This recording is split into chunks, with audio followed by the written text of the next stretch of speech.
Okay, ఒక మనం breaking news చూస్తున్నాం.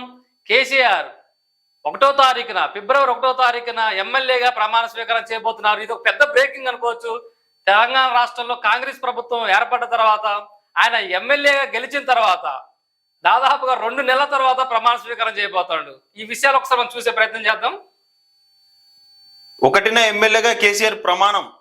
శాసనసభ స్పీకర్ ఛాంబర్లో కాలు జారి పడడంతో తుంటి ఎముక విరిగి ఆసుపత్రిలో చేరి కోలుకున్న కేసీఆర్ ఎమ్మెల్యేగా ప్రమాణం చేసేందుకు రెడీ అయ్యారు.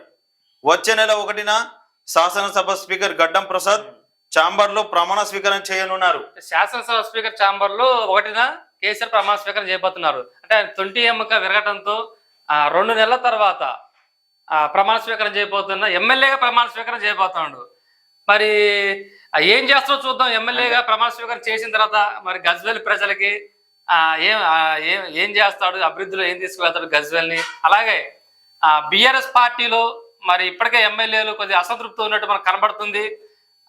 కొంతమంది పార్టీ వీడతారు అన్నట్టు కూడా వార్తలు వస్తున్న నేపథ్యంలో కేసీఆర్ మరి ఇప్పటికే ఆలస్యం అయిపోయింది. 2 నెలలు కాబోతుంది ఎమ్మెల్యే గెలిచి.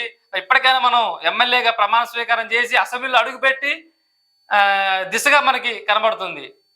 రాజయోగం పోయిన తర్వాత కోలుకోవడానికి దాదాపు 2 నెలల టైం పట్టింది. అవును సార్కు అంత రాజా వైభోగాలు అనుభవించాడు తెలంగాణ ప్రజల సొమ్ముతో. తెలంగాణ వచ్చిన తర్వాత ముఖ్యమంత్రి స్థానంలోనే ఇప్పటిదాకా మనం చూసాం. రేపు 1వ తారీఖు నుంచి వెళ్ళి ఎమ్మెల్యేగా మనం చూడబోతున్నాం. ఇప్పటికీ ఎమ్మెల్యే గెలిచిన ఎమ్మెల్యేగా అర్హుడు కాదు కేసీఆర్. ప్రమాణ స్వీకారం చేయాలి ఎమ్మెల్యేగా.